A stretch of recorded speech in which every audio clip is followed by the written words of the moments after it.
a exponer un tema de forma muy corta. Va a hacer aprender a leer como lectores y aprender a leer como escritores. Cuando comenzamos nuestro proceso de escritura es muy importante dividir las dos lecturas. La lectura más fácil de entender es cuando leemos como lectores, porque es la lectura común y corriente cuando estamos disfrutando de leer cualquier libro o cualquier material de lectura. Cuando leemos como lectores, ¿qué implica?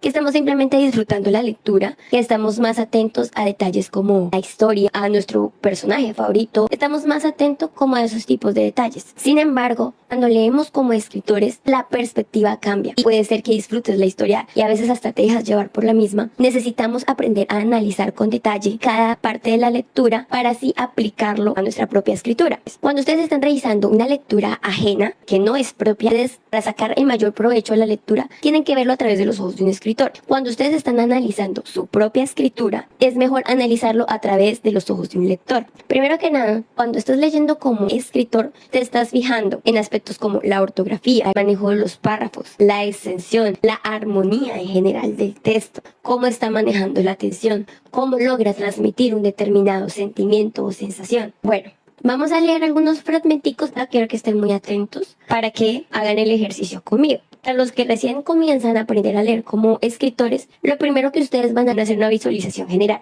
Entonces ustedes se van a dar cuenta de la extensión de los párrafos, si son párrafos grandes o si son párrafos pequeños, si hay diálogos, no hay diálogos, si la letra es grande, si la letra es pequeña, si hay un tipo de fuente diferente o no la hay. Todos esos tipos estéticos es lo primero que nos va a llegar a nosotros. Vamos a echarle un vistazo muy corto a este cuento que se llama La felicidad de Katherine Mansfield. Es muy particular, dice: a pesar de sus 30 años, Bertha Young tenía momentos como este de ahora, en los que hubiera deseado correr en vez de andar, deslizarse por los suelos relucientes de su casa, marcando pasos de danza, rodar un aro, tirar alguna cosa al aire para volverla a coger, o quedarse quieta y reír simplemente por nada. ¿Qué puede hacer uno si, aún contando 30 años, al volver la esquina de su calle, le domina de repente una sensación de felicidad plena, como si de repente se hubiese tragado un trozo brillante del sol crepuscular y este le abrazara el pecho,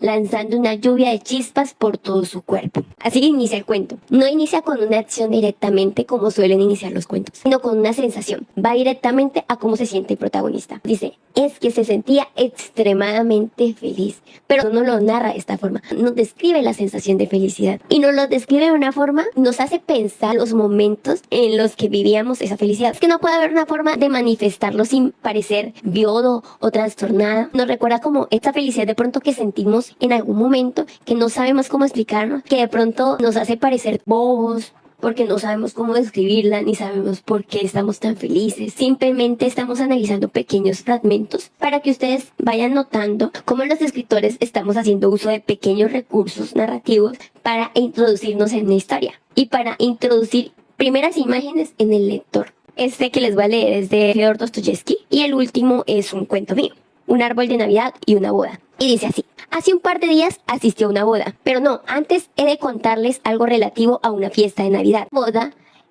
ya es de por sí cosa linda, y aquella de Marras me gustó mucho, pero el otro acontecimiento me impresionó más todavía. Al asistir a aquella boda, hube de acordarme de la fiesta de Navidad. Pero voy a contarles lo que allí sucedió. Nótense cómo inicia. Inicia con una acción, que es asistir a una boda. De pronto nos quita la imagen de la boda y nos dice: no quiero hablar de eso. Más bien voy a hablarles de la fiesta de Navidad a la que asistí unos años. Esto es sumamente importante, que nos introduzca a la imagen de la boda primero y luego nos diga: esperen un tantico, primero les voy a contar sobre la fiesta de Navidad. Porque al final del cuento nos encierra y volvemos a la boda. Entonces todo el cuento va a encerrar ese hecho.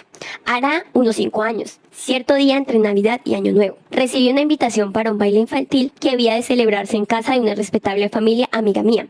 El dueño de la casa era un personaje influyente que estaba muy bien relacionado. Tenía un gran círculo de amistades, desempeñaba un gran papel en sociedad y solía urdir todos los enredos posibles. De suerte que podía suponerse, desde luego, que aquel baile de niños solo era un pretexto para que las personas mayores, especialmente los señores papás, pudieran reunirse de un modo completamente inocente en mayor número que de costumbre y aprovechar aquella ocasión para hablar, como casualmente, de toda clase de acontecimientos y cosas notables. A mí las referidas cosas y acontecimientos no me interesaban lo más mínimo, y como entre los presentes apenas si tenía algún conocido, me pasé toda la velada entre la gente, sin que nadie me molestara, abandonado por completo a mí mismo. Acá notamos otros aspectos adicionales en la lectura. Si bien el narrador está en primera persona, es un narrador testigo. Es decir, que puede o no participar de la historia y que la historia le llegó a él bien porque estuvo en el lugar de los hechos, bien porque escuchó o bien porque la historia le llegó de alguna forma por algún material escrito o una grabación, por algún medio. En este caso, todavía no hemos llegado a ese punto, pero en este cuento nos va a contar lo que vio cuando observaba a una niña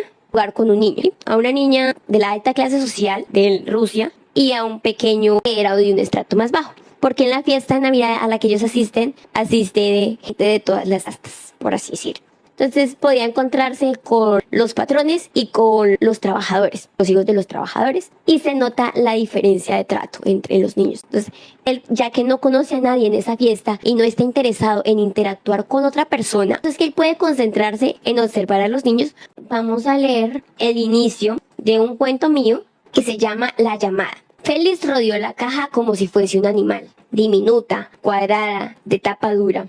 Le recordó las cajas en las que venían los relojes, pero definitivamente lo que tenía dentro no era uno. Se animó a abrirla, sacó el artilugio y lo alzó sobre sí. Era demasiado delgado. ¿Qué tanta información podría almacenar? Adentro venía una nota bien doblada. La leyó.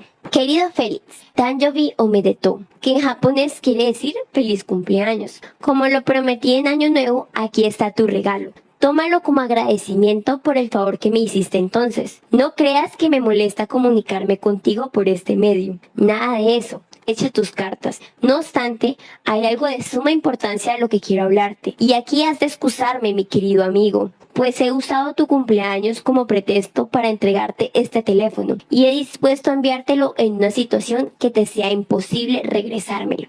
Calculé para que llegara justo el día de tu cumpleaños. Espera mi llamada a lo largo del día. Te pido por favor recuerdes que este no es solo cualquier regalo de cumpleaños, sino que existe una razón muy importante detrás que no debes subestimar y que espero comunicarte lo más pronto posible. ¿Qué detalles vamos notando al inicio de este cuento? En ningún momento doy la edad de Félix, pero ya de entrada podemos asumir que es una persona mayor, porque nunca ha tenido un teléfono en sus manos. Luego paso de la acción a entrar un poco en la historia, a través de una carta. Entonces sabemos que Félix además tiene un amigo muy particular porque se presenta y decía feliz cumpleaños en japonés. Eso es atípico. Aquí tienes tu regalo, pero no le da mayores explicaciones. No le dice, oye, te regalo este celular, que esto porque lo otro. Simplemente le dice, te voy a llamar. Tienes que contestar. Postdata.